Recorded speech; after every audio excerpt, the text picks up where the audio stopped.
Happy, happy Halloween, Halloween, Halloween. Happy, happy Halloween, silver shamrock.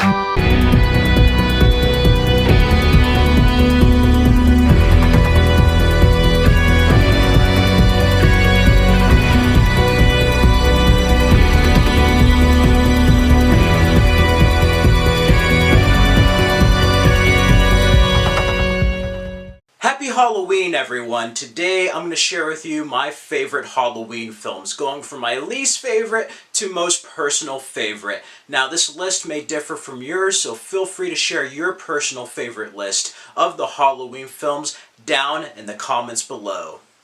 To start off the list, at number 11 is Halloween Resurrection. I do not like this film. It has a cardinal sin of killing one of the most popular characters in horror franchise, the Scream Queen herself, Jamie Lee Curtis, and it undermines everything that H2O did, and I do not like this film.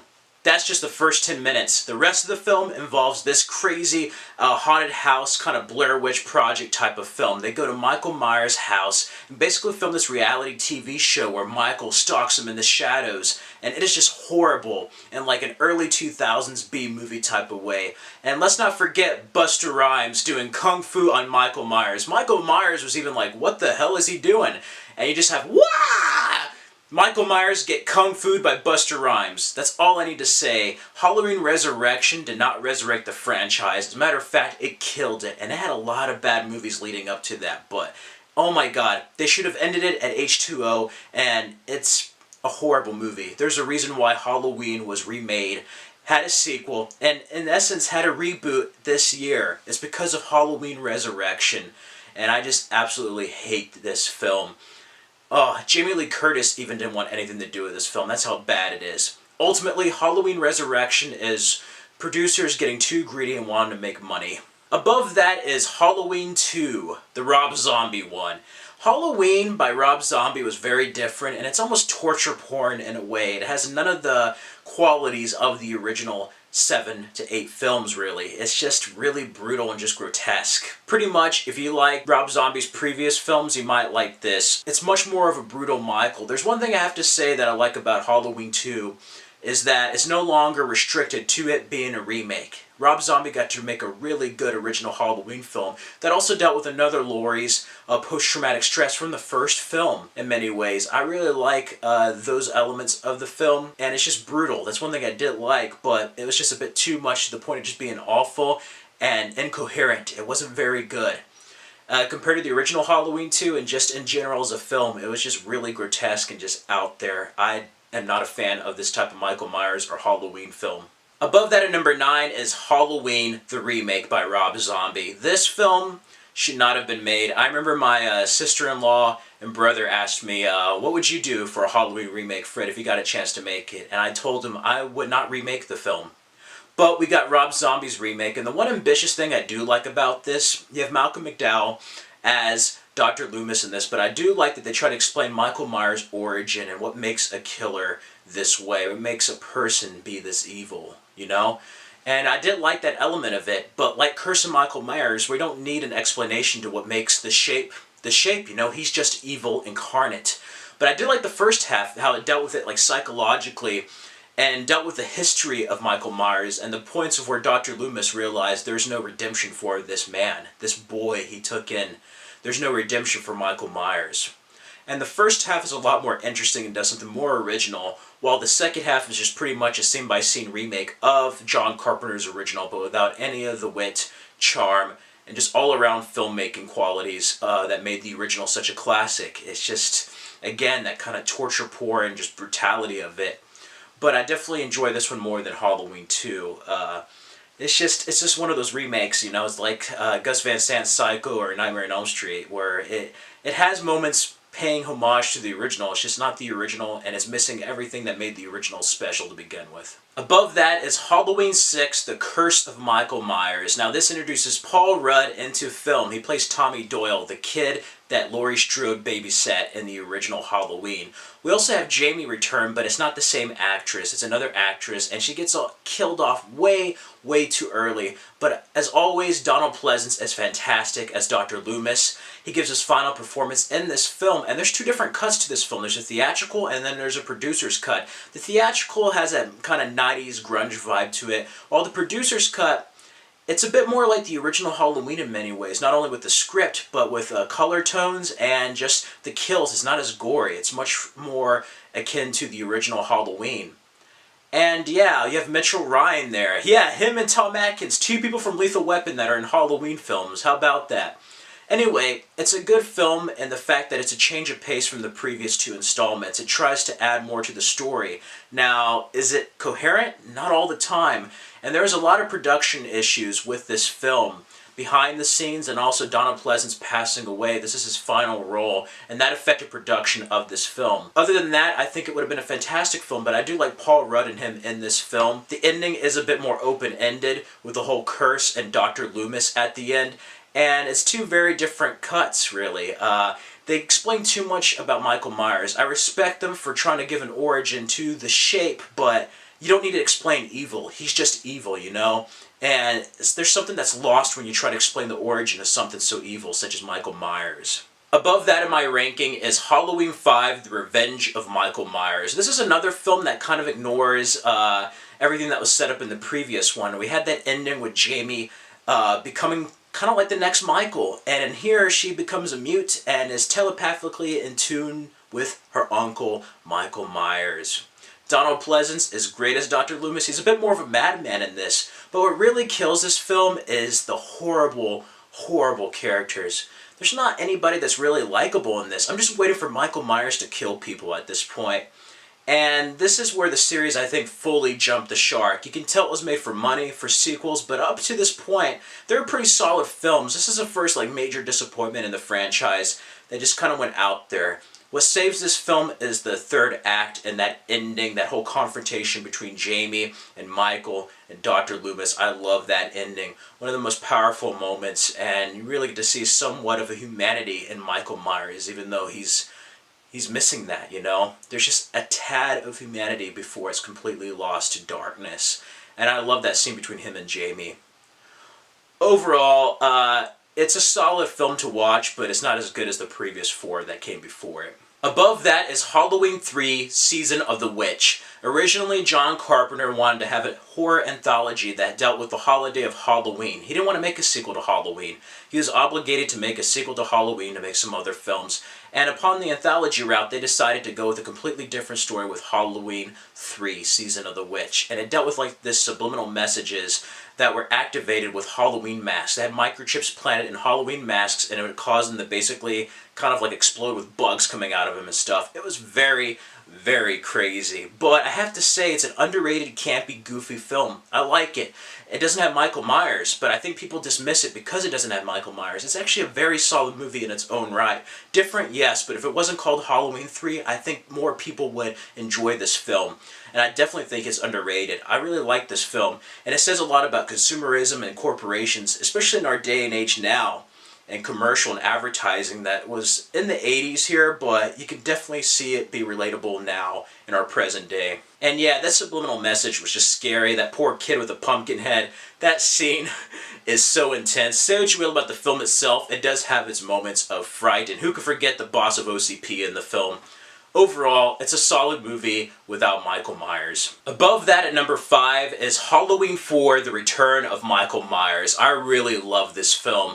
Basically, Halloween 3 did not do well in the box office, and people were mad that Michael wasn't in it. So what did they do? They brought back Michael Myers. The mask is a bit silly, but Michael Myers comes back stronger than ever, and it's a direct sequel to Halloween 2. Dr. Loomis survived, and so has Michael. They do the whole escape, and in many ways, it's kind of like a soft reboot of the original. You find out Laurie Strode died in a car accident, and her daughter Jamie is there. Yes, Danielle Harris plays Jamie, a nod to Jamie Lee Curtis. But I love this. I love her and Rachel in this film, and I also love Donald Pleasance's performance in this. In many ways, it's history repeating itself 10 years later. Yeah, what's up with anniversaries? We have 10 years, 20 years, 40 years. Seems like the anniversary films are the best Halloweens.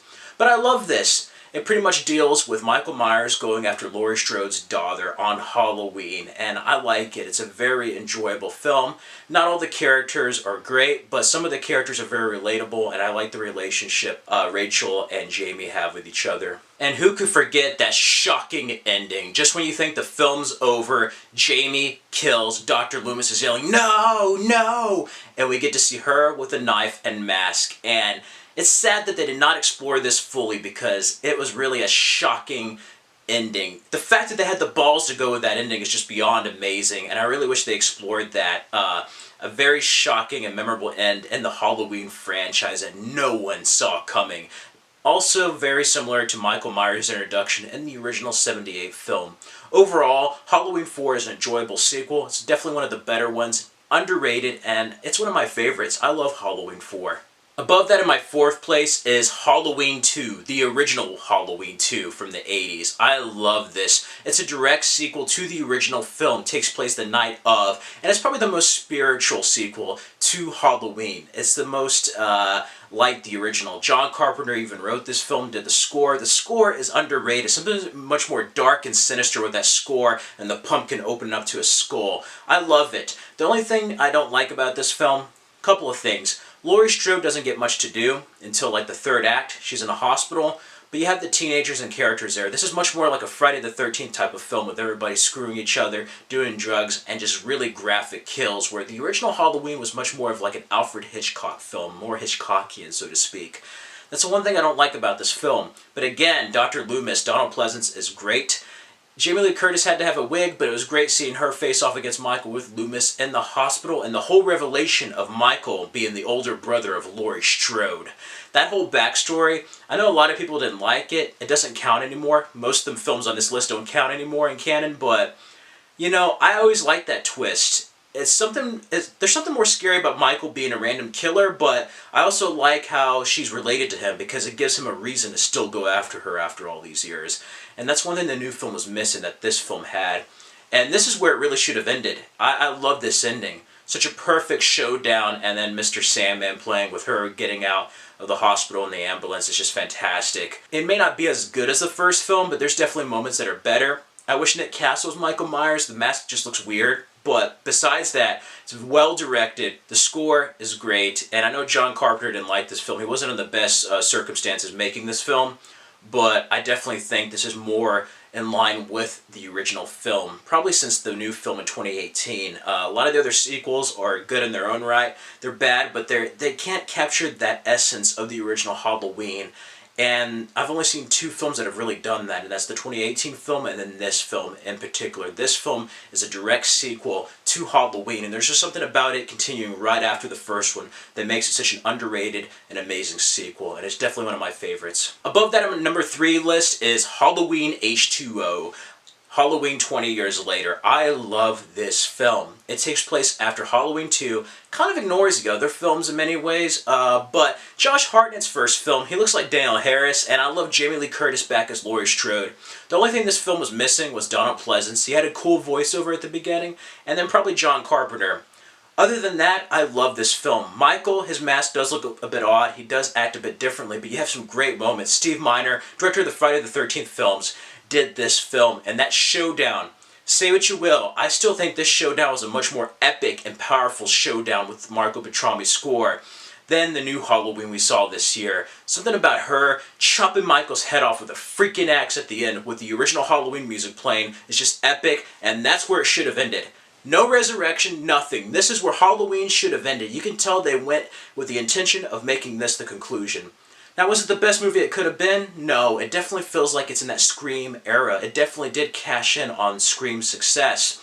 But I did like this character. There's a lot of elements we see in this film that are more explored in the 2018 film. Even the bathroom scene, but it definitely is a better showdown. So Halloween at this point is pretty much like a choose your own adventure series. You can go 1, leave it at that, and go to Halloween 2018, or you can go 1, 2, end it there, 1, 2, 3, 4, 5, 6, Or you can just go 1, 2, and H2O. Or if you really want to torture yourself, you can watch Resurrection, but I don't recommend that. Just no. And you also had a cameo from Janet Leigh, Jamie Lee Curtis's mother. She was driving the car from Psycho and tells her everyone's entitled to one good scare on Halloween. I love that moment. So much love put into that film, and it's a shame that producers, as always with some of these movies, have to get greedy for the money. Above that at my number 2 is Halloween from 2018. While there's some moments I think are better in Halloween 2 and H2O, Halloween got a lot right. Even though Halloween 2 had a much more epic opening logo sequence, I love the pumpkin reforming in this, and I also love the font being used from the original Halloween. This is a spiritual sequel to Halloween, and John Carpenter back doing the music. He has one of his best scores ever, I think. This is a phenomenal film. But Jamie Lee Curtis comes back as Laurie Strode, and she's basically kicking ass and taking names. She's like Sarah Connor in this film. And this film, what I like is it actually deals with trauma and multiple generations of trauma. I love that on the Strode women. You have Judy Greer as her daughter and Andy Matichek as her granddaughter. Nick Castle, along with another actor, is back as Michael Myers. And what I love about this film more than the other ones is that Michael Myers, for the first time since the '78 film, actually feels like Michael Myers. Sure, he's more brutal, maybe more in line with Rob Zombie's remakes, but the mask and the way he moves feels like the original Michael. I always felt like I was watching imposters or other people play Michael, whether the way they moved or looking at the masks. But this actually felt like the Michael from the 1978 film. And because of that, I like it better than some of the other ones. It really did justice to Michael. Even though I have my feelings about Laurie Strode and Michael Myers no longer being brother and sister, I did like that he's a random killer now. It's much more scary that way. We don't know his origin. He is random. He is a random act of evil incarnate itself, and I love this film. I don't like the Doctor twist. The Doctor twist was stupid. The moments of humor went a little bit too far, even though that little kid was funny. Let David go first. I love that. But the score, The Shape Hunts Allison is great. Halloween Triumphant, Ray's Goodbye. Oh my god, so many great moments. And that showdown was great, but way short-lived. It should have been longer. It should have felt more epic. But I love the callbacks and reversal of the original Halloween. Laurie Strode is now the predator, Michael is the prey, and I love that trap. I think it should end here, but it leaves a lot of questions open for future installments. I don't want them to get greedy and make sequels. That's probably what they're going to do, but I think it should end here. It'd be the perfect ending. You can go watch Halloween in 2018. Above that at my number 1 is Halloween from 1978. There's no beating John Carpenter's classic. I love this film. Everything about it leading up to Laurie Strode and Michael Myers' showdown. The babysitter murder, so to speak. John Carpenter and Deborah Hill did a fantastic job here. Nick Castle as Michael Myers. Jamie Lee Curtis in film for the first time, introduced into cinema, becoming the original Scream Queen, the original Final Girl. Fantastic. And this doesn't have as much blood and gore as many people think, but there's a lot left to the mind. The way the cinematography is, it looks like a grander film than this budget shows, and I love it. John Carpenter's classic score, that dun dun dun dun dun dun dun dun. Donald Pleasance as Dr. Loomis. And it is a classic and among the best film. This was made as a one-off, and that ending of Michael Myers, nowhere to be seen. He could be anywhere, and that was such a fantastic ending, the way the lighting was with his mask being revealed. Everything about this was Carpenter firing on all cylinders, and he's a masterclass filmmaker. There's a reason why he's the maestro of horror, and Halloween started a new resurgence of the slasher film genre. It may have started with Peeping Tom and Psycho, but Halloween brought on films like Friday the 13th and A Nightmare on Elm Street. I love the original Halloween. This film is the reason why we have so many sequels in this list, and why we have the new Halloween in 2018. Anyway, that's my ranking of the Halloween films. Feel free again to let me know your personal ranking down in the comments below. And you can also follow me on the Stardust app at FredFilmFanatic. Like, comment, and subscribe. Here's some more videos you can enjoy on my channel. Have a happy Halloween, everyone. Everyone's entitled to one good scare.